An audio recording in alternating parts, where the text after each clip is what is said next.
Road area దీని మీద agency దీని మీద కూడా చాలా ఉంటుంది. అయితే ఇప్పుడు దీని మీద బాగా చేసండి తీసేద్దాం 170 యాక్ట్ అంటే మన గిరిజనులు కాబట్టి గిరిజన హక్కులు భంగం లేకుండా ఆ భూములు కొనుగోలు అమ్మకాలు లేకుండా గిరిజనేతల భూములు కొనుగోలు అమ్మకాలు జరిగినట్టు ఈ జీవనం సరళం చేస్తారు కానీ చేయడం జరిగింది.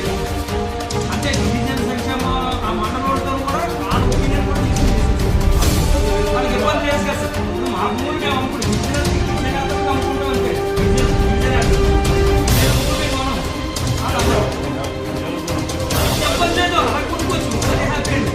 ఇంకోటి ఏంటంటే సార్ ఇక్కడున్న రైతులు అందరూ కూడా ఇక్కడున్న రైతులు ఏ ఒక్క రైతుకు సెటిల్మెంట్ పట్టి ఇచ్చిన తర్వాత కూడా ఒక్కసారి కూడా ఆన్లైన్లో ఎప్పుడు కూడా ఈ 1919 నుంచి కూడా ఒక్క గిరిజనులు ఎంటర్ అవ్వలేదు సార్ మా రికార్డులు.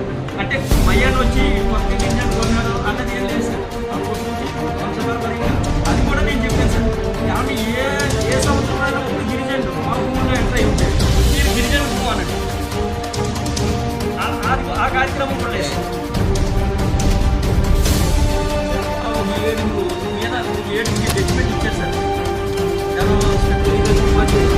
ప్లస్ సీనియర్ మాకు నాయకులు గారు గతంలో 89లో జరిగినటువంటి కార్యక్రమం దాని అంటే నాన్ ట్రైబుల్లో ఉన్నటువంటి ట్రైబుల్ అంటే ఇది మా ఒక్క రైతే కాదు సార్. మొత్తం ఎంతేను మన రాష్ట్రంలో అయితే 9 జిల్లాలు ఉన్నాయి సార్.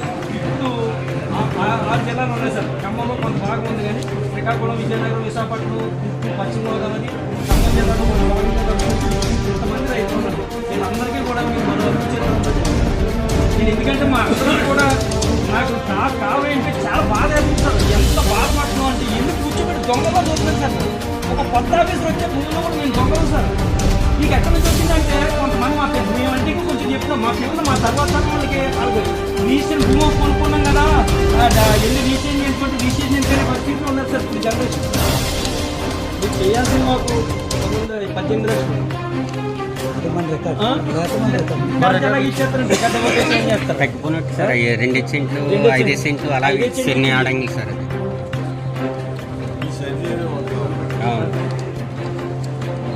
సరే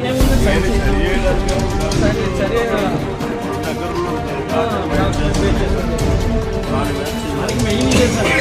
మీరు చూసుకోవడానికి మాకు 18 లక్షలు మరి అలా